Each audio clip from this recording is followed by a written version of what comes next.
Nah, untuk file git ignore sendiri merupakan file yang di dalamnya berisi daftar file atau folder yang diabaikan oleh Git. File dan folder yang dituliskan pada file tersebut tidak akan dicatat oleh Git pada setiap ada perubahan yang terjadi. Untuk cara membuatnya yaitu buat file teks yang berisi daftar folder atau file di mana masing-masing ditulis pada baris berbeda, kemudian simpan dengan nama .gitignore. Contoh folder yang biasa dituliskan pada file gitignore antara lain ada node modules yang merupakan folder tempat menyimpan file-file library JavaScript yang diinstal menggunakan npm, dan tentu saja kita sebisa mungkin tidak mengubah isi dari folder ini sehingga tidak perlu dicatat oleh Git. Selain itu, isi folder ini semua sudah tercatat pada file package.json sehingga dapat dikembalikan dengan mudah dengan menggunakan perintah npm install.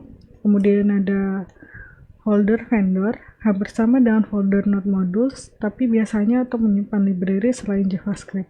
Seperti pada framework Laravel, folder ini digunakan untuk menyimpan library PHP. Kemudian ada cache, yang merupakan folder yang digunakan untuk menyimpan file-file cache.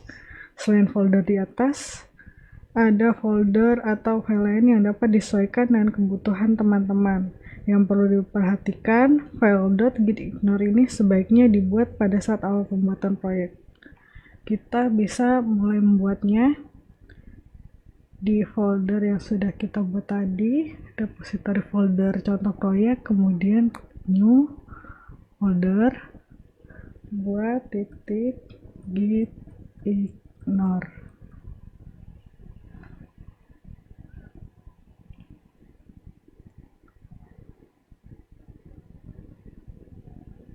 Nah, di dalam gitignore ini kita bisa buat lagi node modules,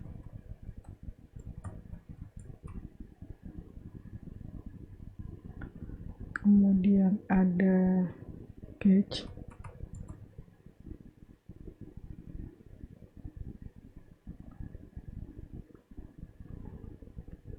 kemudian juga ada vendor.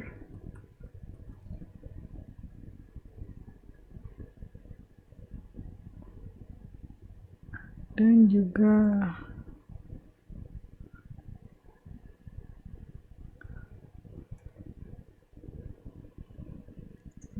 kurang lebih isinya seperti ini. Kemudian kita belajar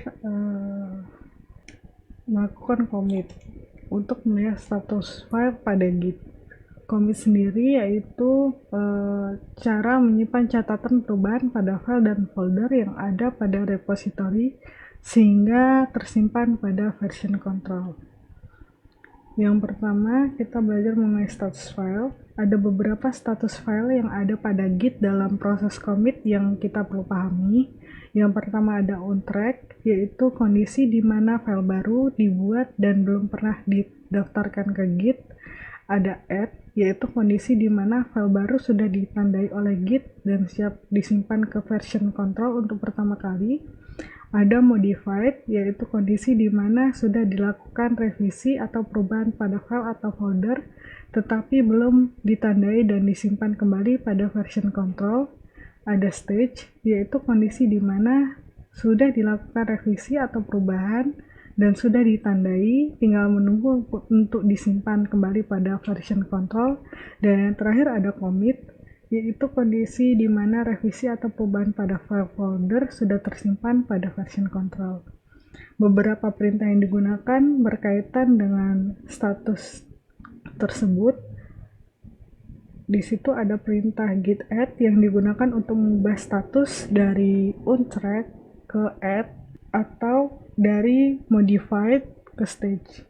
Kemudian ada git commit yang digunakan untuk mengubah status dari add atau stage menjadi commit.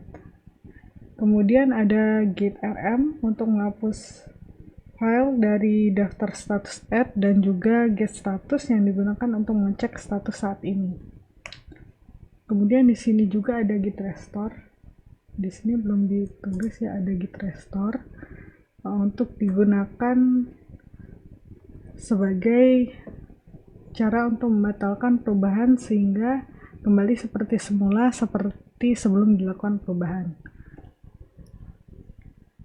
Sampai di sini dulu. Untuk selanjutnya, untuk video selanjutnya kita akan langsung praktek melakukan commit di Git dan membuat file latihan, serta membuat beberapa contoh-contoh perintah git add, melakukan commit, revisi, dan yang lainnya.